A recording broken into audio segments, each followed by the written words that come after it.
diplomacy.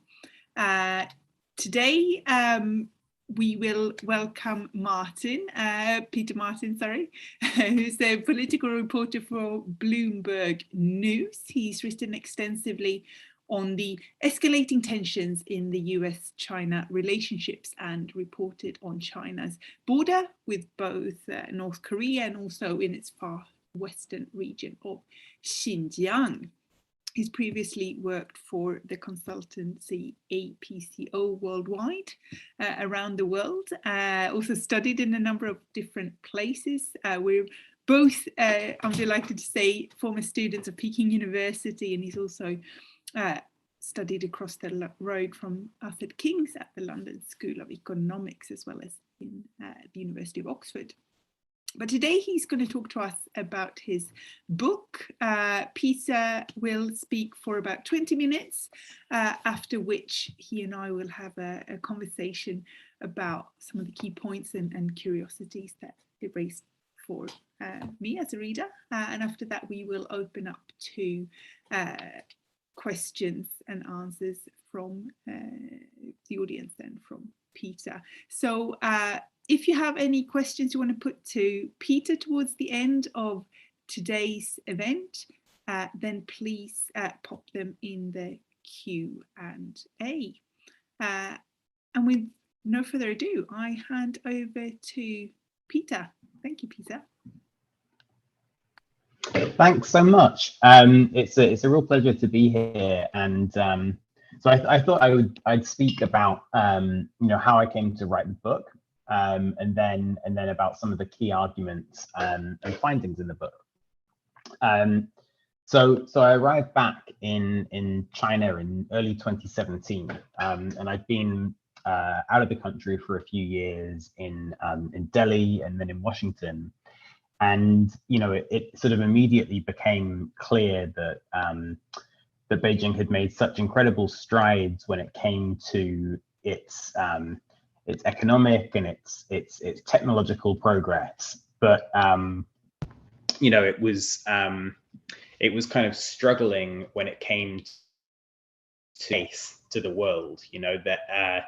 On the one hand, Beijing seemed to be trotting out the Belt and Road Initiative, militarizing islands in the South China Sea. Its economy was beating estimates.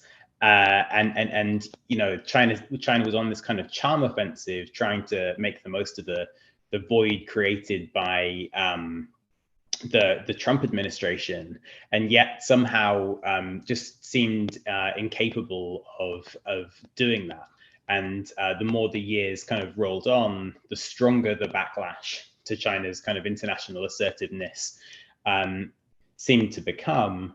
And of course, people started to talk about China's approach to wolf warrior diplomacy. And so while I was there, kind of attending foreign ministry briefings as a reporter in Beijing, I started to think about, why is it that there's this kind of strong backlash towards China, and why does Chinese diplomacy seem to be so incapable of arresting those developments? And I think it's a really important question. If you step back and think about the kind of world that we're moving into, it's going to be a world where there are multiple competing centers of power, and there's going to be a real premium on global powers which are able to kind of master the art of diplomacy and of persuasion.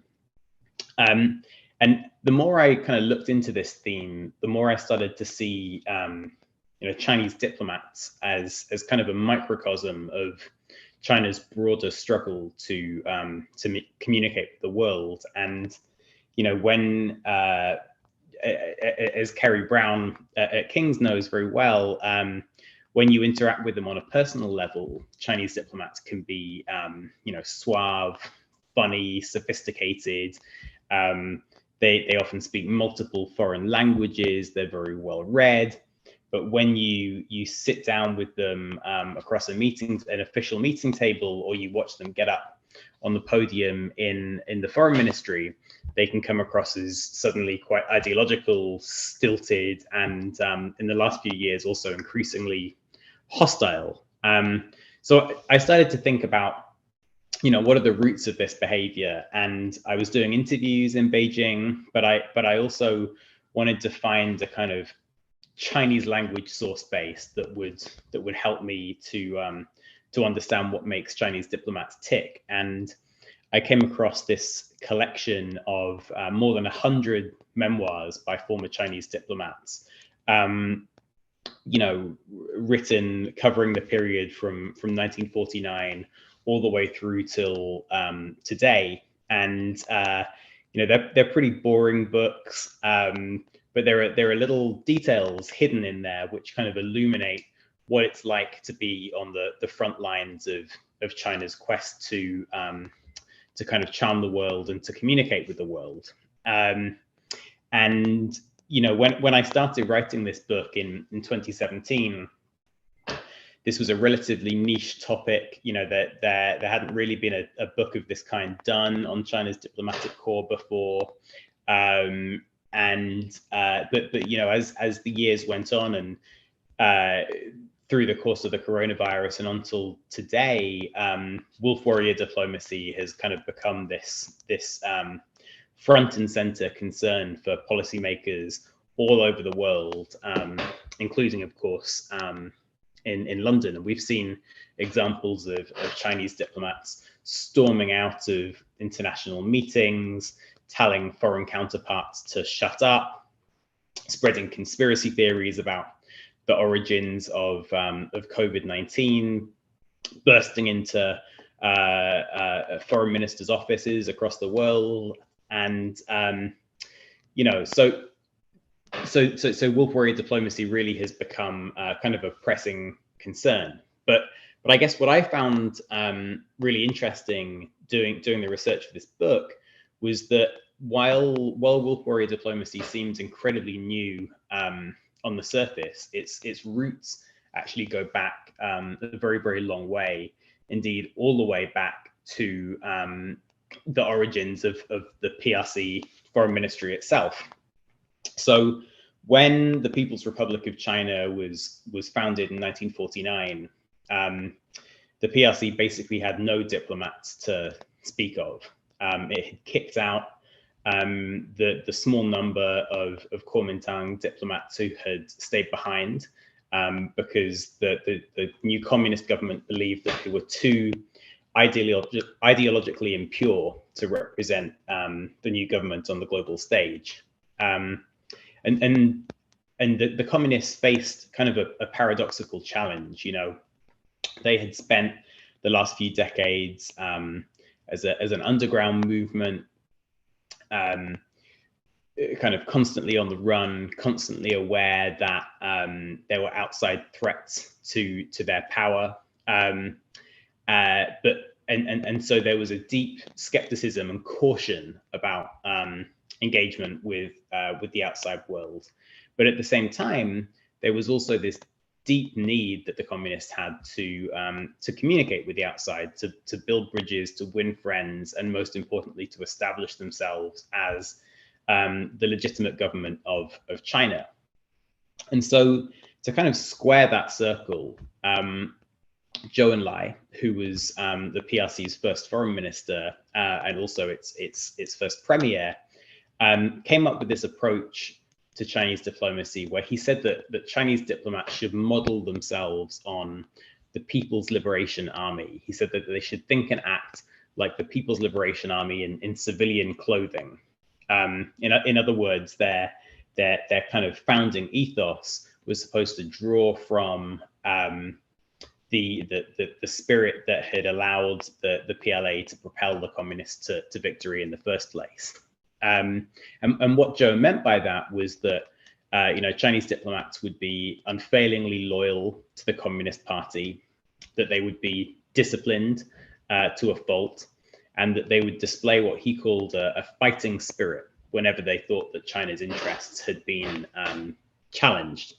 And so, alongside that kind of militaristic martial ethos, came a really distinctive set of behaviors, which were on display in 1949 and 1950, and many of which have continued remarkably until today, despite, revolutionary upheaval, capitalist reforms, and China's ascendancy on the global stage.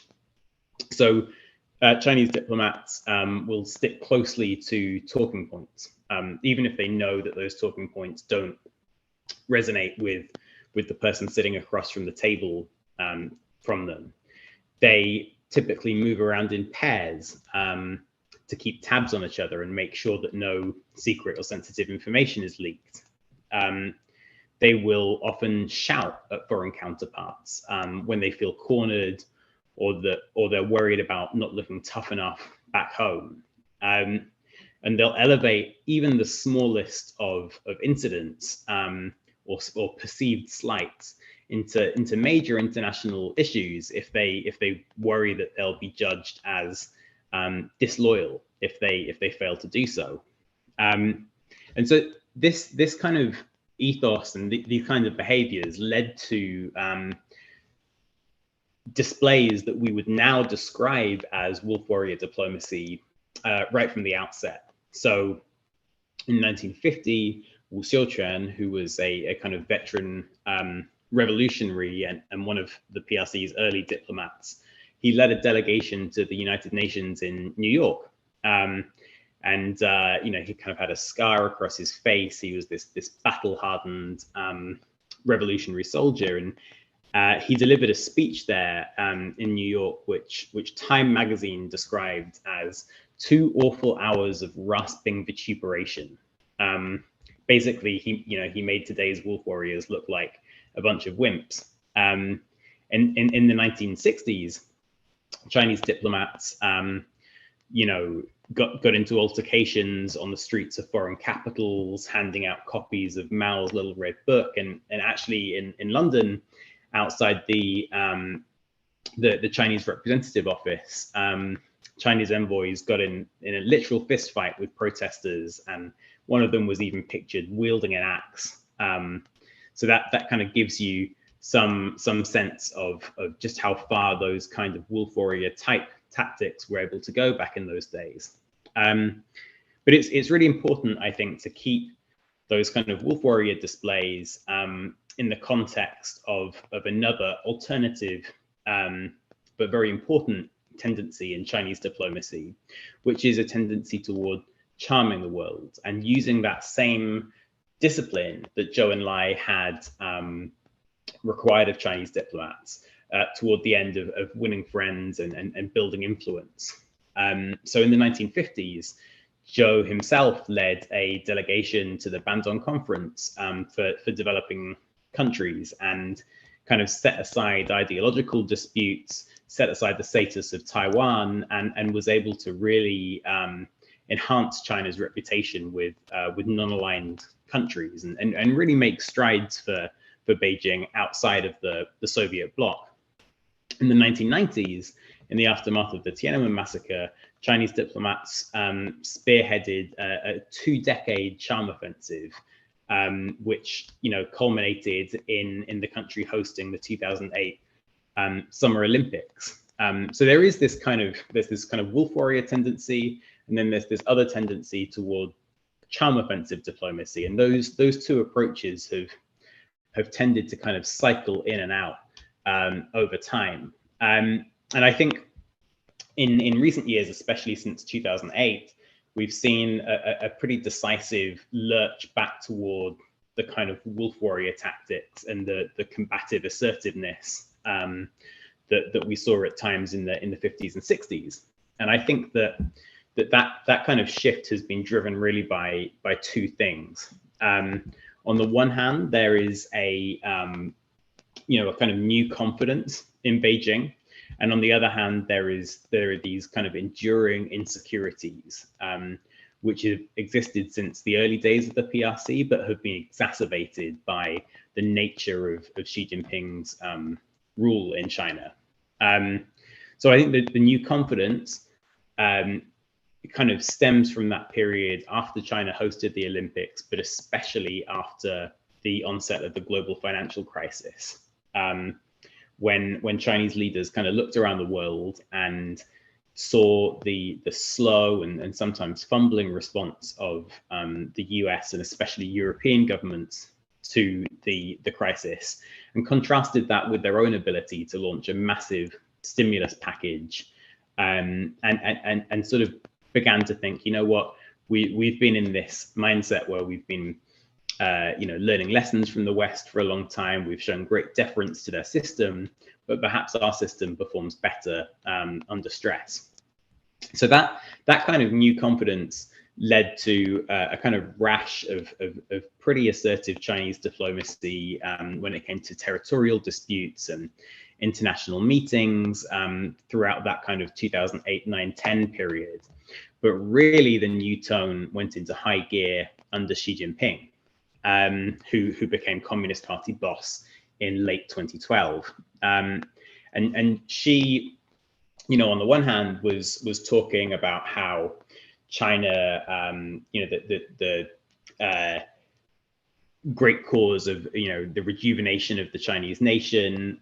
He was talking about how China would stand tall in the East, was moving closer and closer to the center of the world stage, would never put up with foreign bullying, and all of these kind of familiar Xi Jinping themes. And he also was kind of leading this unprecedented, in recent years, this unprecedented crackdown in Chinese politics, where 1.5 million officials were punished in his anti-corruption campaign. He was experimenting with re-education camps in China's far western region of Xinjiang.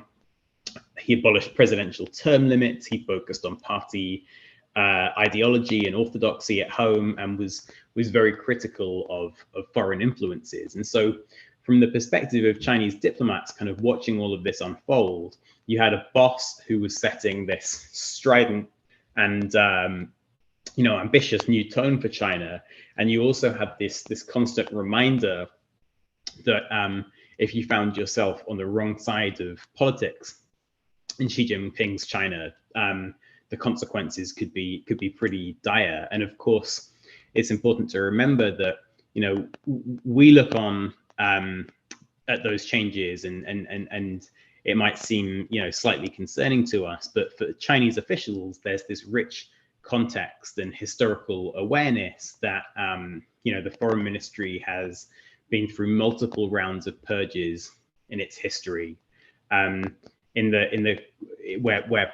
diplomats were encouraged to kind of inform on each other.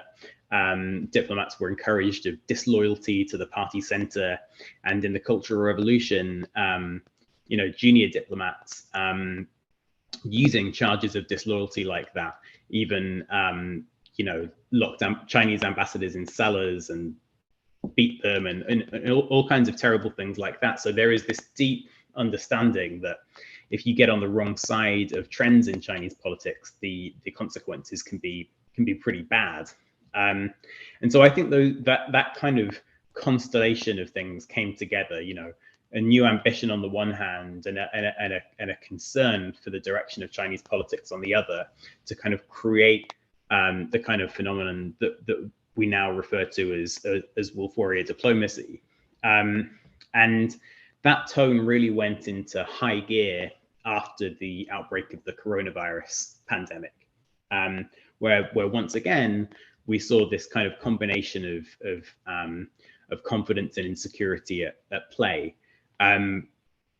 Confidence because China's political system seemed to have been able to stop the spread of the virus more effectively than many Western governments, and insecurity because Chinese officials were being criticized all around the world for their role in the initial outbreak of the virus and the cover-up involved there.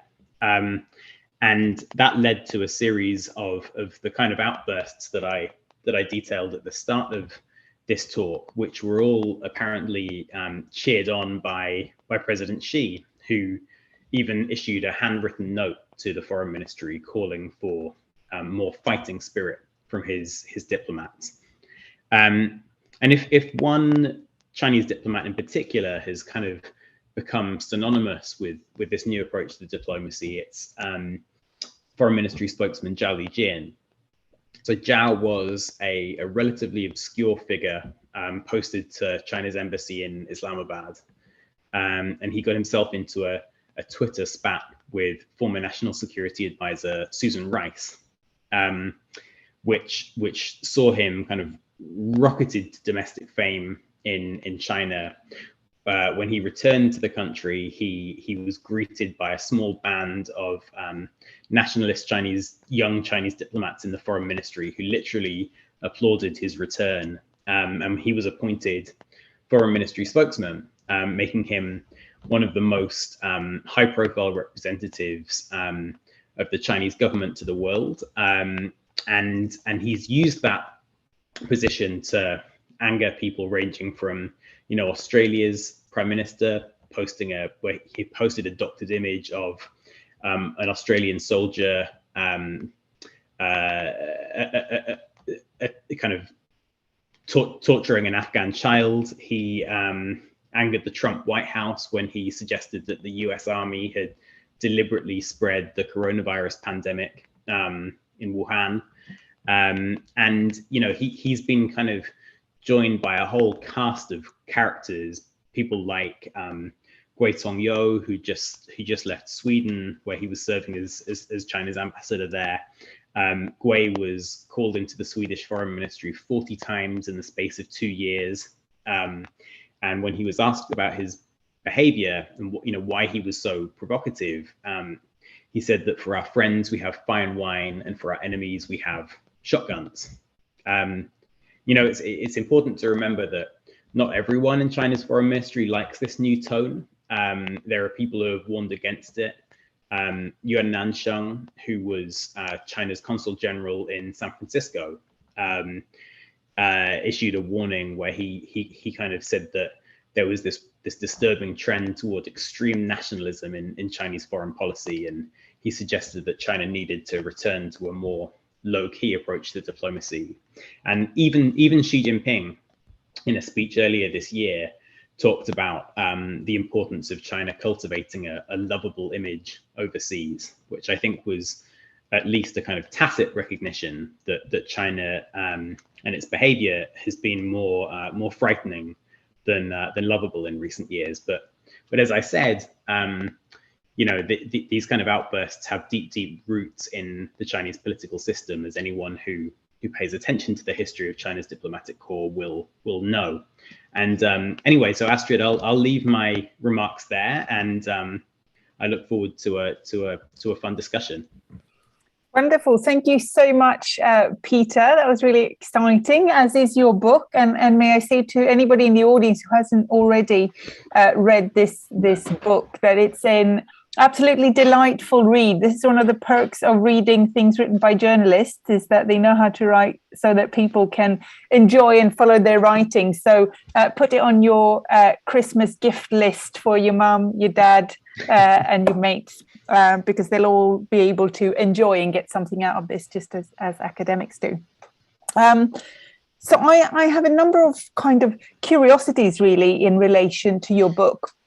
And one of them is about how you kind of conceptualize or think about emotions in the work that you do. So as I read your book, there seems to be this idea of insecurity as one of the fundamental drivers of Chinese diplomacy over time, that's then expressed in some of this wolf warrior diplomacy as anger. And it seems that insecurity is both kind of a condition of being in China for Chinese diplomats, and at many times a kind of a deep, genuinely held feeling. And the anger seems to be more kind of a performance, often a calculated performance, rather than a kind of a gut feeling, as it were. So I was wondering if you could tell us a little bit more. I'm particularly curious about the kind of anger aspect that you keep coming back to in various ways. Is it a performance? Is it calculated? Or is it a kind of a lapse of self-control, or both in different cases? If you could tell us a little bit more about what these emotions do, or how you think about them, that'd be really interesting. Yeah, it's a great question, and of course, to state the obvious, Chinese diplomats are people too, and they get angry and upset about things just as we would, and I think it's important to kind of take those things seriously. And so, I talked about how sometimes China's political system has generated a great deal of fear on the part of Chinese diplomats, and so that's a very real emotion. Of course, patriotism. There are moments in the memoirs that I read where Chinese diplomats talked about being moved to tears at when Beijing was awarded the 2008 Olympics in 2001. Chinese diplomats broke down crying with happiness, and so there are of course moments like that in private, and I think the emotion plays a role in helping to shape the way that that Chinese diplomats kind of calculate their incentives in particular situations. But when it comes to the actual actual displays of diplomacy in front of foreigners, I think that it's a much more kind of carefully calibrated tactical approach.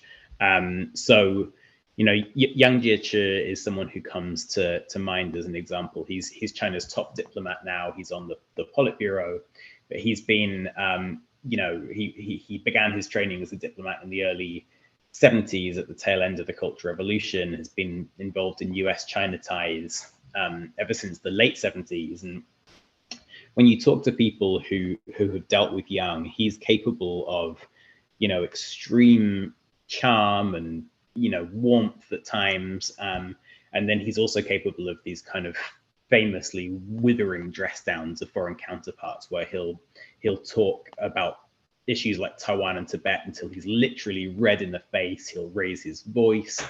But what's interesting when you talk to people who've interacted with him a lot is that as soon as he's done, the emotion just disappears and he'll continue as if nothing ever happened. And I think that the strong feeling is that these kind of emotional displays are usually a kind of pressure tactic aimed at the foreign person in the room, and also aimed at showing to Chinese diplomats' bosses back home that they're being kind of sufficiently tough. So without wanting to minimize the kind of personal feelings of Chinese diplomats, I think that most of the time when it gets to us as foreign audiences, that emotional stuff is pretty carefully thought through, and it's rarely a matter of kind of losing control. Thank you. I wonder if you could say a little bit more about this kind of at home that is the key audience for these performances, because on the one hand, you seem to be saying well, it's kind of Xi Jinping and top leaders at home that are the ones that these diplomats are trying to cater to with their performances of anger. But there also seems to be a sense there that there's a kind of at least segment of the Chinese population that really kind of rally around and support these kind of performances and these diplomats when they perform them, and also that have historically been critical in sometimes funny and innovative ways. You mentioned, for example, famous episodes of calcium tablets being sent to diplomats as a kind of jibe for being spineless in relation to Japan in particular. So what's the role? Do they care about these popular elements, or who kind of who at home is being catered to and who's not being catered to by these performances, and how do these different groups matter? Could you tell us a bit more? Yeah, I mean, so I think that there are a whole host of different domestic audiences that they're thinking about, and of course, all diplomats from every country have to some extent to think about domestic audiences, right? Like the members of the US Foreign Service under Donald Trump had to think about how their messages were going to be perceived back in Washington. But I think the The difference is that Chinese diplomats probably have to think of domestic audiences kind of first in their pecking order of people that they're speaking to, whereas maybe foreign diplomats think of them second, third, or fourth. And so when we're thinking about those audiences, I think there are a few different segments. There's the top leader, Xi Jinping, and the need to make sure that they're on the right side of his political project and his ambitions for the Chinese country. There's the kind of broader Chinese political elite, which of course made the Xi Jinping project possible in the first place and sustains him in power. And there is quite broad-based support, I think, across that kind of elite segment for the kind of tactics that Xi favors too. After all, they all went through those same experiences of the global financial crisis and the Arab Spring and the other things that kind of contributed toward the turn that China's taken. And then there's the Chinese public. And as you said, there was this long kind of frustration among many members of the Chinese public that the country's diplomats were too weak and too timid and too passive on the global stage and really failed to stand up for China's interests. And for a long time, those kind of public sentiments almost stood in opposition to the way that the government under Jiang Zemin and Hu Jintao most of the time seemed to favor a much kind of softer, more ameliorative approach to diplomacy. What I think is really interesting under Xi Jinping is that the kind of voices on the Chinese internet who have long called out for a more combative form of nationalism from Chinese diplomats seem to have converged with the official government message. If 10 years ago you'd looked at the opinion page of the nationalist newspaper, the Global Times, and then you compared it with a foreign ministry statement, those approaches, the sort of rhetorical tact that they wanted to take with the world would have been incredibly different. But today, I think it's pretty difficult to tell very much difference between them. And so, I guess my short answer is that all of those constituencies from from Xi to the elite to the public are important, but increasingly they're kind of represented by this kind of singular voice. That's really helpful, thank you. I'll take that opportunity to bring in a question from our audience, which I thought was a nice segue, which is the kind of the flip side, the other side of Chinese diplomacy that you've talked about. This question is from Jun Zhou, who says, you mentioned President Xi has encouraged more wolf warrior tactics than his predecessors. Are there current examples of where he also deploys the charm offensive, or is that period long gone? What do you think about it's a great question, and I'm glad you brought it up, because I think that that sometimes the discussion of wolf warrior tactics becomes too kind of all or nothing, too black and white. I really think of wolf warrior tactics as just that, a tactic. It's not a kind of all-encompassing approach to diplomacy or statecraft. And the most sort of charming of Chinese diplomats are also capable of using these tactics, like shouting at foreign counterparts, performative anger. They're also capable of doing that stuff. Someone like Cui Tiankai, who was until recently China's ambassador in Washington, is not thought of as a wolf warrior, and he's very charming. He's very effective, very suave, but on occasion, Cui has really shouted out American diplomats, and he's done that when he's felt it's necessary. So, those kind of elements, I think, have continued to coexist: the wolf warrior stuff and the charm tactics in Xi's China, and you can see it. As wolf warrior diplomacy takes place around the world, there are also plenty of Chinese diplomats in international organizations, and in the continent of Africa, there have been barely any examples of wolf warrior diplomacy. There are plenty of charm offensive sort of tactics continuing, and you can see that even in the person of Xi Jinping. there are kind of two Xis on display. There's the Xi that speaks at Davos, at the APEC summit, most recently at the Import Expo in China, where he talks about openness, globalization, themes which are very much aimed at foreign audiences and kind of have a relatively reassuring tone. And then there's the Xi Jinping, which speaks at military parades and kind of delivers domestic speeches, which is extremely nationalist. The talk of globalization and openness is really put on the back burner, and you see a lot of the kind of very assertive statements which have helped to create an environment for wolf warrior diplomacy. So I don't think that approach is dead under Xi Jinping. I think it's kind of been eclipsed by that combative assertiveness, if that makes sense. Great question. I think that makes a lot of sense. Thank you very much, Peter. And a lot of this what you talk of as wolf warrior tactics, I think in your book is very kind of explicitly portrayed by foreign leaders as bullying. And I thought that was really interesting to see it so explicitly stated in your work, because of course, as you also point out, China has historically offered up a very strong rhetoric where China is supposed to hold this anti-bullying role. You know, we're standing up against these bullying Westerners, bullying imperialists, especially America, but also Britain and other kind of historical national humiliators, as it were, right? So I was wondering, when we see foreign dignitaries, especially from developing countries, saying these Chinese representatives are bullying us, their behavior is bullying, China is a bully here.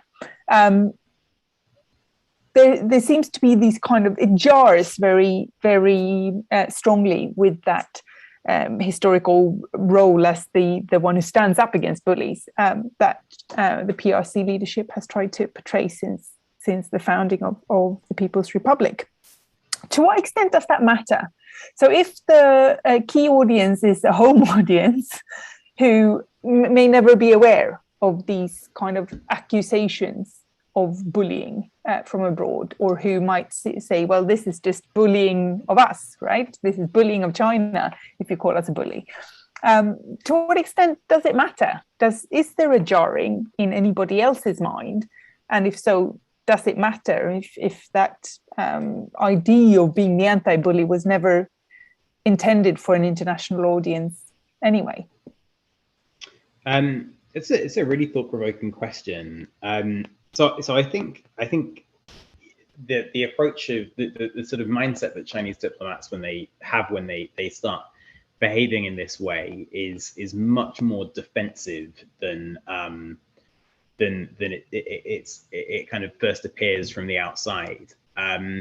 You know, from their perspective, China finds itself criticized from all across the world, but especially from the United States and its allies for its human rights record, the approach to economic development, which has helped it to grow rich and build influence, for its political system, for the way that it tries to, you know, use departments like the United Front to win friends overseas. And from China's perspective, you know, and even, you know, it's criticized on issues like wanting to maintain its territorial integrity in places like Tibet and Taiwan.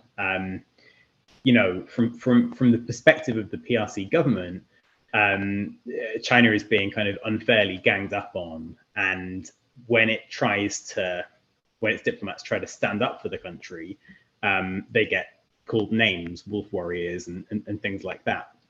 That's I'm not endorsing that perspective, but I think that's the kind of mindset that they have. And so there is this real sense of jarring. You know, all we're doing is standing up for ourselves. Why are you calling us names and trying to stop us doing that? And actually, China's most senior Vice Foreign Minister, Lo Yucheng, has talked about wolf warrior diplomacy as a discourse trap. aim to kind of hem in China's ability to stand up for itself. In terms of why that sense of these things jarring matters, I mean, I guess I'm not sure. I'd love to know if you have thoughts. The first thing that comes to my mind is maybe it makes it harder for China to recalibrate. You know, if the rest of the world perceives this as bullying and Chinese officials perceive it as just standing up for themselves, maybe it makes understanding the negative impact that their behavior is having a little bit harder, and maybe it makes it more difficult for them to kind of pivot away from those kind of wolf warrior tactics. But I'm curious to know what you think as well. Well, I wonder if maybe a way of either answering or sidestepping the question that I posed is to kind of disaggregate the different audiences, as we've begun to do a little bit in our conversation. So I wonder if a kind of a key audience is the at-home broader public. Well, they might never know about what the leader of Papua New Guinea thinks, which is an example with which Peter opens the book. And of course, they might be very ready to accept Chinese diplomats' denial that this ever happened in the first place, right? I think there's often a perception gap, perhaps, between Chinese home audiences who believe that others around the world really like the Chinese leadership and China, whatever that is imagined to be, and how international audiences feel. But there's also seems to be a kind of an equal dissonance on kind of in the US in particular, perhaps, but also in the UK and elsewhere, where there's very little disaggregation of what that international opinion is, because of course that varies greatly across the world. So we've seen polls returning very much falling levels of trust or like for China, as again, whatever that's imagined to be, by those who answer these polls globally. But there are also countries where we see a real uptick in trust and like and kind of positive attitudes towards China. And I think these are quite disparate countries in this era that we're talking about. So talking about countries like Mexico, Brazil, South Africa, Nigeria, Argentina, they're not easily bundled as some little kind of pro-China enclave, right? But we nonetheless see increasingly positive attitudes towards China. And one of my question marks, to which I don't know the answer, is, well, is this because actually being bolshy and nationalist and a bit of a loud mouse is seen as attractive, just as audiences around the world were attracted to Trump when he behaved like a bully, right? Not unanimously rejecting, at least. Or it could be that these audiences too find bullying tactics distasteful, but they actually care more about other things than how these diplomats behave. So as long as there is economic opportunity, for example, for investment, bullying tactics is neither here nor there in the general calculation of like or dislike. It's something like that, kind of unpacking. I wonder if that might help us out. Yeah, I'm sorry. I realized I was doing a very annoying journalist and started asking questions instead of answering them. It's like, well, I was being an academic, loving to talk about my own opinion, so it was a good meeting of minds. Anyway, I don't know if we have other questions that we want to take. We do, and one I'm particularly keen to have a look at, which is about, again, this kind of disaggregation on the home front. This comes from Joe Ying, who thanks for your presentation, and also says it could be observed online that extreme Chinese nationalists sometimes even attack the Chinese diplomacy for being too weak, as you mentioned. Mm-hmm. So they also argue against the government-sponsored program of attracting African students to China. To what extent do you think this trend could burst out of control again, perhaps, and pose a threat to CCP rule? Does this trend risk once again turning against Xi or the party and saying, no, you need to be even kind of stronger, bolshier, perhaps?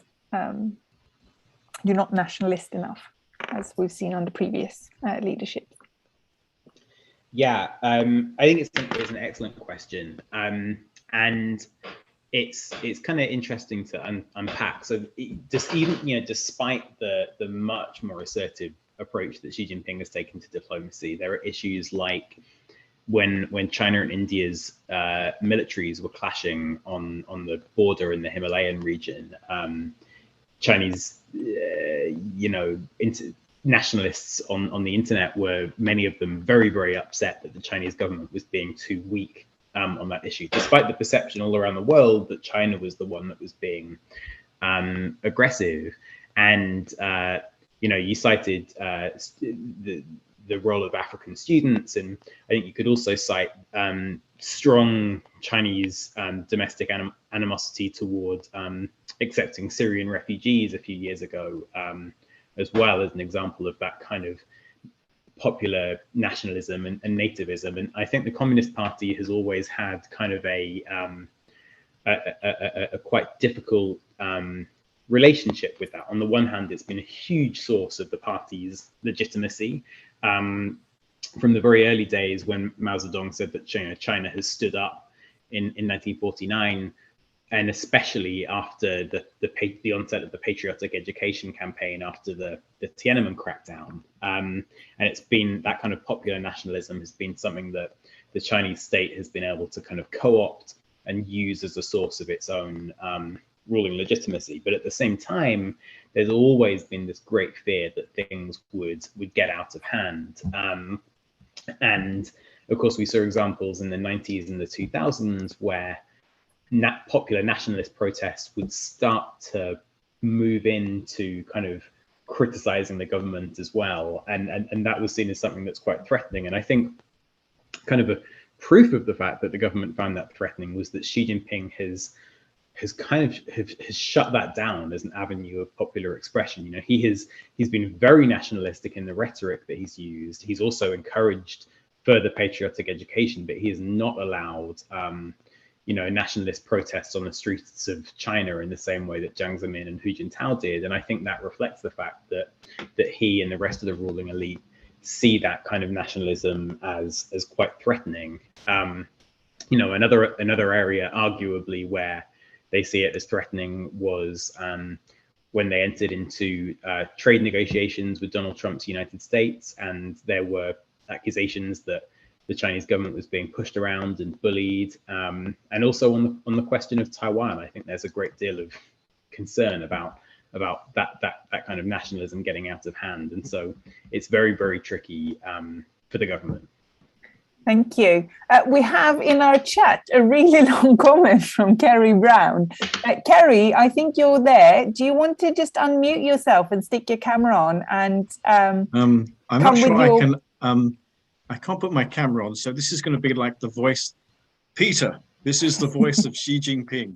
I want to say, no. I do apologize. Look, I just wanted to thank you for doing this event tonight, and also I have read through, like Astrid, your book, and it's really clearly written. I think the historic context is very valuable. I mean, the role of Zhou Enlai in sort of shaping, and the loyalty that he created, even though, as you kind of do recognize, he's not a uncomplicated figure, right? And Fred Tuis and Warren Sun have really unpacked in granular detail the sort of torturous kind of complexities of his career. So I think you've really put it in good context. I have to say, sort of as an ex-practitioner, I do recognize a lot of and it's not a new thing. I mean, I think in the past, in the hand back to Hong Kong negotiations, the Chinese diplomats could be incredibly difficult. I think it's not a new thing. I mean, if you remember,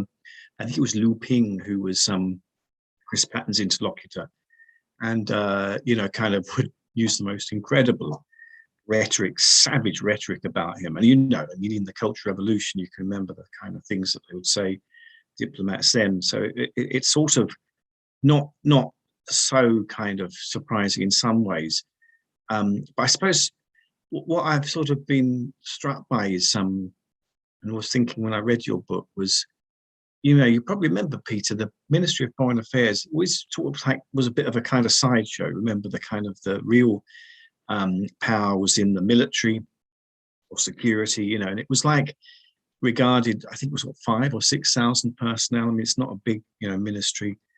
And I think it's sort of quite an incredible thing that it's now, it does. I mean, this is the question really that I'd like you to sort of, give your perspective, because I get the sense that it is a powerful ministry now, it is actually controlling a lot of important policy issues, for instance, about relations with the United States, about, kind of this, global response to COVID, all this sort of stuff. So I think that's quite an achievement, that it's managed to get back a lot of power and become a powerful domestic ministry. Because I mean, I have to say, the Ministry of, the Foreign Office in Britain is not powerful. I mean, it's really sidelined, as you can tell by its kind of run of leaders, maybe until recently when it's obviously more powerful leader now. So, I mean, does that accord with the kind of extensive field research that you did, that the Ministry of Foreign Affairs is sort of much more powerful now, or do you still see it circumscribed by a lot of other kind of forces? But it's a really excellent book, so thanks for speaking today. Oh, thanks, Kerry. That means a lot, of course, coming from you. So I think in terms of the foreign ministry's influence, there are kind of a few things that jump out to me. First of all, I think that that the argument that you cited that was out there for a long time, that the foreign ministry was a very, very weak bureaucratic player, was true, but that it was kind of overstated and drew on a misleading kind of theoretical model for the way that Chinese politics was supposed to work. I think it drew on this idea that there were these competing bureaucratic constituencies at the state council level that were kind of slogging it out to make Chinese foreign policy. And that might have been a good approach for thinking about how Chinese economic planning was done.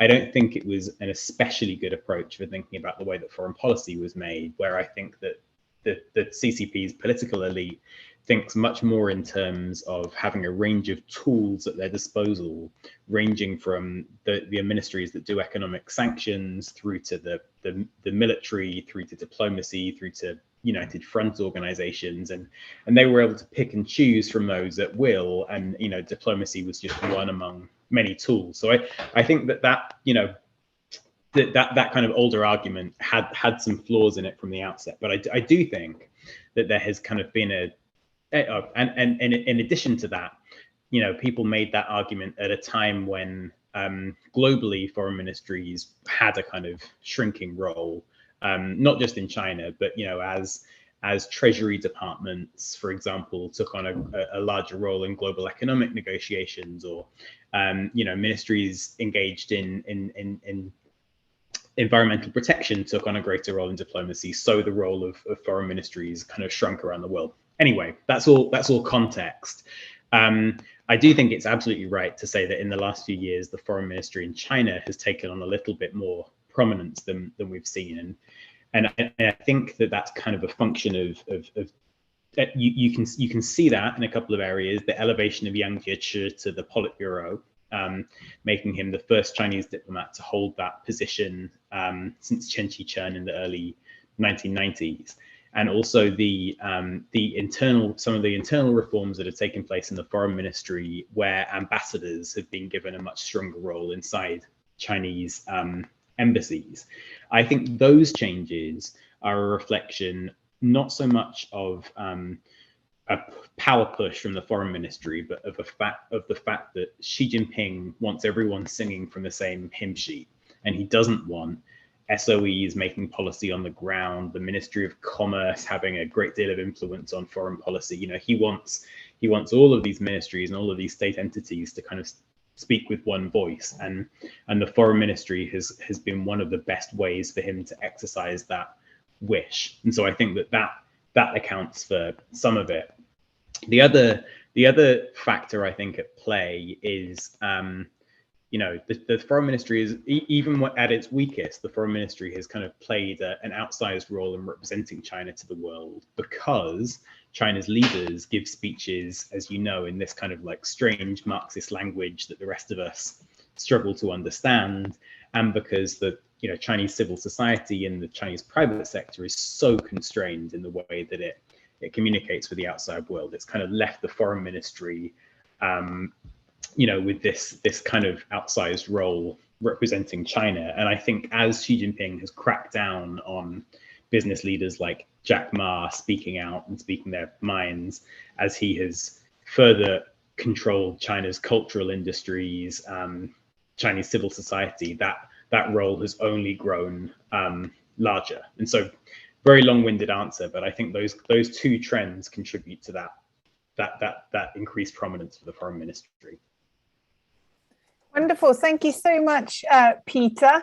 And with that, unfortunately, we have to wrap up and say thank you very much. I look forward to our next conversations on this topic. Thank you to everybody who came along to listen in and ask excellent questions as well. If you're not already on there, get yourself on our email list so that you find out about some more of our upcoming book talks in this series from the Lau China Institute at King's College London.